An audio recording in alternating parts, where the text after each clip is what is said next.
There I was on AOL, chatting with the girl next door. A few days later, I was waist deep in Candi, her alter ego.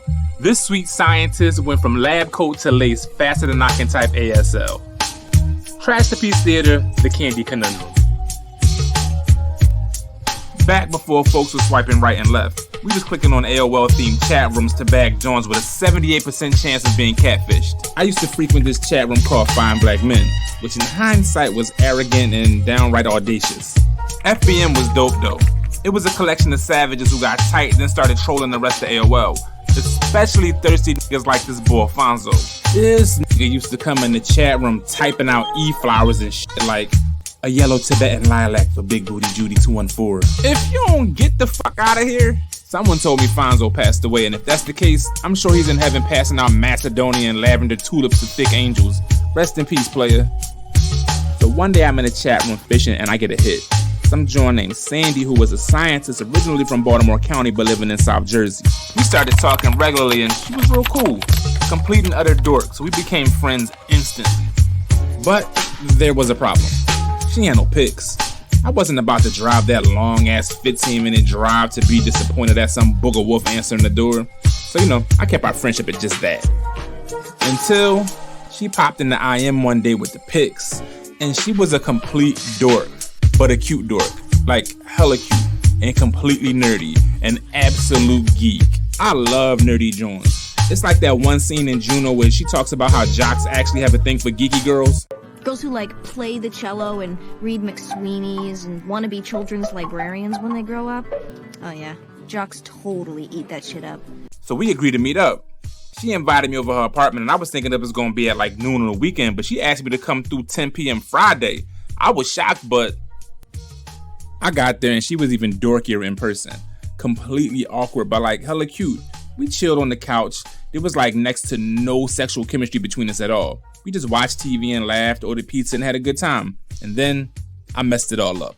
In the midst of a regular conversation about nothing, I said, "You're such a good girl." And something in her just snapped. Her eyes changed and everything. Good girl? That's what you think I am? A good girl? The transformation low-key startled me. Next thing I know, she's unzipping my pants. Would a good girl do this? And I was stuck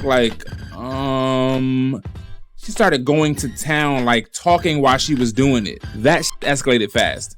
I've never been one to be intimidated by anyone or anything, but that took me by surprise. We started getting it in and she kept repeating over and over again, "Am I still a good girl?" My trash ass finally recovered from the shock and started playing along "Good girl, I knew you were a good girl." Yup, you sure are. Am I still a good girl now? Why, yes, indeed you are. Despite the glorious fellatio and the ongoing cowgirl action, you are in fact the good girl. She kept getting hornier and angrier and the sex got nastier and nastier until she found something that mid-20-something-year-old Perry wasn't down to do. So I finally had to concede that she wasn't in fact a good girl after all. After it was all over, I headed out the door to go home and said bye to Sandy. Sandy left a while ago. I'm Candi. I ain't know what just happened, but I was definitely down for it to happen again. And it did. And it was hella fun. And sometimes extreme. This one time Sandy called me and invited me over. I couldn't come because I had a gig that night.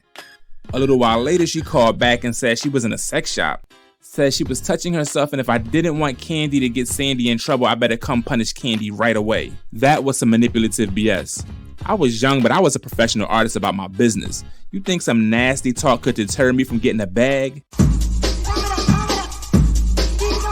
I want to take this opportunity to once again apologize to the host of Soul Sounds for being late that night. And you finally know why. Being friends with Sandy was fun. She was the nerdiest, dorkiest joint you'd ever meet. Until she transformed like Mum-Ra into Candi and tried to kill me in the peen, which wasn't fun. It was a lot of fucking fun. Her alter ego allowed her to get out of her own way for a bit. And by that I mean, she was super uptight any other time. Sandy had wicked diagnosed OCD. Sandy had to have all things in their proper place. Candi didn't care where things went, including the peen if you know what I mean. Sandy had to have everything organized down to the spacing between coasters on her cocktail table. Candi would have knocked every one of those coasters over to get some You know what? That joke was way too easy and too cheesy. Sandy was not only a scientist, she oversaw the entire laboratory, applied for grants and funding, and always got state-of-the-art equipment for her staff. Candi was out here using whatever funds was left over to ball out on her and her peoples. Yo, by the way, Candi, thanks for the PlayStation 2 and all those games. Clutch. Candi was a monster no one could slay. No one. Well, except her family. She was from one of those families who look down on women who aren't married at a certain age. Even if the husband ain't shit, like everything is optics and performative to them. Bunch of unhappily married people telling you gotta get married to some piece of shit so you can have a title. One of them type families. So her black elite ass family arranged for her to be married to some goober from another black elite family. And that was the end of us talking. For a while. We ended up finding each other on Facebook years later. We'd check in from time to time just to say what's up. Nothing deep. Until one day, she went all the way in and vented. She said her and her husband hadn't had sex in like 8 years. And even back then, it was few and far between. She didn't even get laid on her honeymoon. She went on to say that they sleep in separate bedrooms and only talk when it's concerning their son. Said dude just games and watches porn all day. It ain't nothing wrong with a little Xbox and some X videos, but my mans, you got a whole ass porn star down the hall from you who was with all the games. Apparently, divorce ain't an option in their respective families. She and I were gonna get together one day for lunch, but we both knew where that was gonna go. And my trash ass would have been with all the shits. If homie wanna be in his room spanking his monkey, driving his Hyundai hand, I was definitely gonna take his freaky Ferrari wife around the block a few times or 10. For the culture.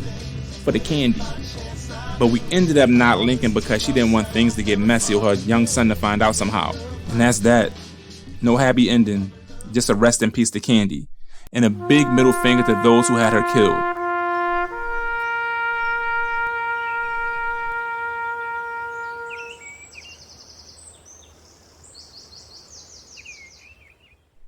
Thank you for watching Trash to Peace Theater.